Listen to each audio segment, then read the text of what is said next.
Welcome to 15-Minute Battles, where we demolish history's biggest conflicts in just 15 minutes. We dive deep into the world's most pivotal military clashes, from the ancient battlefields of Marathon to the complex strategies of modern warfare. The leaders, who were the legendary generals and forgotten heroes commanding the troops, and finally, the outcomes. If you love history, military strategy, and learning something new quickly, you are in the right place. Hit that subscribe button and ring the bell so you never miss another historic clash. Imagine a shadow falling over the most powerful republic the world had ever seen. A terror so profound, it shook Rome to its very foundations. This isn't a story of political intrigue or civil strife. This is a story of survival, of a nightmare made real, pouring down from the dark forests of the north. For over a decade, starting in 113 BCE, the Roman Republic lived in constant fear. Two colossal Germanic confederations, the Cimbri and the Teutones, had begun a massive migration southward. They weren't just an army. They were entire nations on the move, a tidal wave of humanity seeking new lands. And in their path, they found Rome. One by one, Roman armies marched out to stop them. One by one, they were annihilated. The names of the battles became a litany of disaster. Norea, Bertigala, and finally, the catastrophe at Arausio in 105 BCE. At Arausio, two Roman consular armies were not just defeated, but utterly wiped out. It was a loss on a scale not seen since Hannibal's victory at Cannae over a century earlier. The death toll was staggering, with some sources claiming over 80,000 Roman soldiers and camp followers were killed. After Arausio, the road to Italy lay wide open. Panic gripped the streets of Rome. The Cimbri and Teutones, this terror from the north, seemed unstoppable. The Republic was defenseless, its legions shattered, its confidence broken. In this moment of ultimate desperation, when tradition and procedure had failed, the Roman Senate cast aside its own rules. They turned to one man, Gaius Marius. Marius was not a product of Rome's old aristocratic families. He was a novus homo, a new man who had risen through the ranks on sheer talent, ambition, and ruthless determination. Breaking centuries of precedent, the Senate allowed him to be elected consul year after year, effectively making him a military dictator.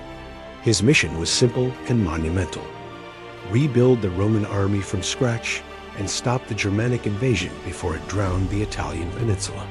The fate of Rome rested squarely on his shoulders. Marius understood that the old Roman military system, reliant on landowning citizens, was broken.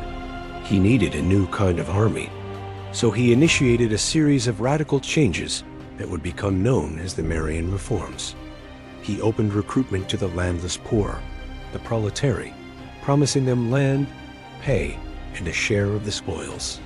He standardized equipment, turning the legion into a uniformed professional fighting force. The iconic pilum, the heavy throwing spear, and the gladius, the short sword, became standard issue. Most importantly, he drilled his men relentlessly. He forced them on grueling marches, carrying all their own gear, earning them the nickname Marius's Mules. He forged a new kind of soldier, a professional, loyal not just to Rome, but to the general who led them and paid them. This new army was tough, disciplined, and utterly devoted to its commander. Now, all Marius needed was the right place to unleash it. After a brief and puzzling detour into Spain, the Teutones, led by their towering king Teutones, finally turned towards Italy. Marius shadowed their every move, refusing to give them the battle they wanted on open ground. He was waiting, searching for the perfect killing field. He found it near a place called Aquae Sextae, today the beautiful city of Aix-en-Provence in southern France. The location was a stroke of strategic genius. Marius established his heavily fortified camp on a commanding hill, steep and difficult to assault. Below the hill, a river flowed through the valley. But Marius made a crucial and seemingly insane decision. He deliberately pitched his camp on a spot with no access to water. The only source was the river at the bottom of the hill, which was swarming with the enemy. His soldiers, exhausted and parched from the march, began to complain. Their throats were dry, the sun was beating down, and they couldn't understand their general's logic. When his officers brought the men's concerns to him, Marius calmly walked to the edge of the ramparts. He pointed down at the river, where the enemy warriors were bathing and watering their horses. "There," he declared to his thirsty legions, "is the water you must buy with your blood." The message was brutal and clear. There would be no retreat, no easy way out. Survival itself depended on destroying the enemy below.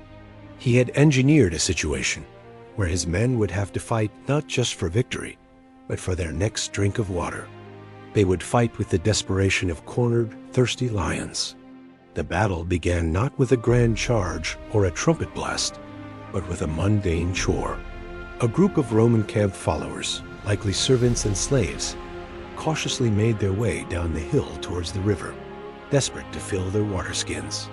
On the riverbank, they encountered a group of Germanic warriors from the Ambrones tribe, who were allied with the Teutones. These Ambrones, caught off guard while bathing, were initially unarmed. Words were exchanged, then shoves, and soon a chaotic skirmish broke out. The lightly armed Roman camp followers were no match for the fierce tribesmen. Hearing the commotion, the Roman army's Ligurian auxiliaries, who were camped closer to the river, didn't wait for orders. These Ligurians were tough mountain fighters from the Italian coast, and seeing their comrades in trouble, they charged down the hill to join the fray. The clash escalated rapidly. The Ambrones, now fully armed, met the Ligurians head-on in the riverbed. The fighting was savage and personal. Soon, the disciplined tramp of legionary boots was heard as the first Roman legions descended the hill to support their auxiliaries. The battle had begun accidentally, but Marius was quick to seize the advantage. In the shallow waters of the river, the superior discipline and equipment of the Romans began to tell. The legionaries formed their tight shield walls, their short gladius swords proving deadly in the close quarters chaos. The Ambrones fought with incredible bravery, but their wild charges broke against the unyielding Roman lines. The river began to run red.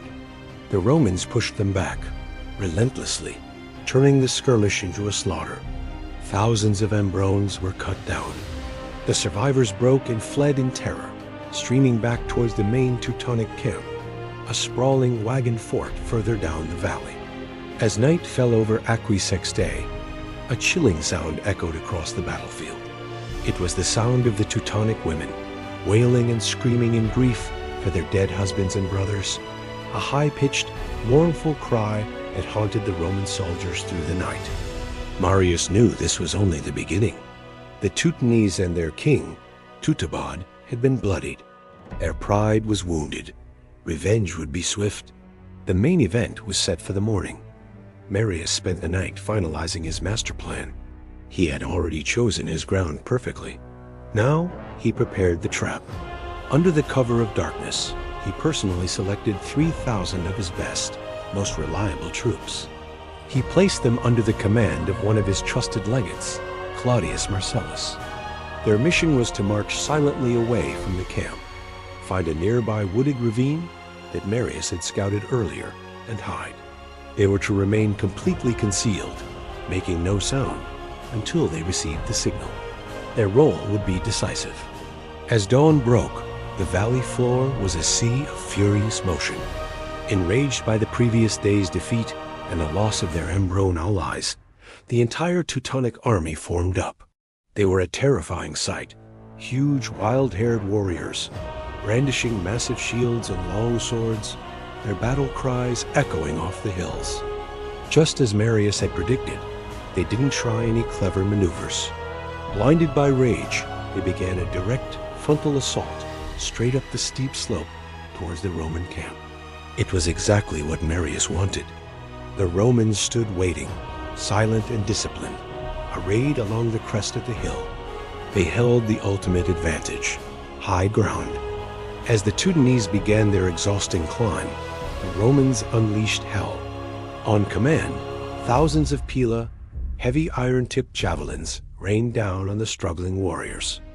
The pila were designed to punch through shields and bend upon impact, making the shields unwieldy and useless.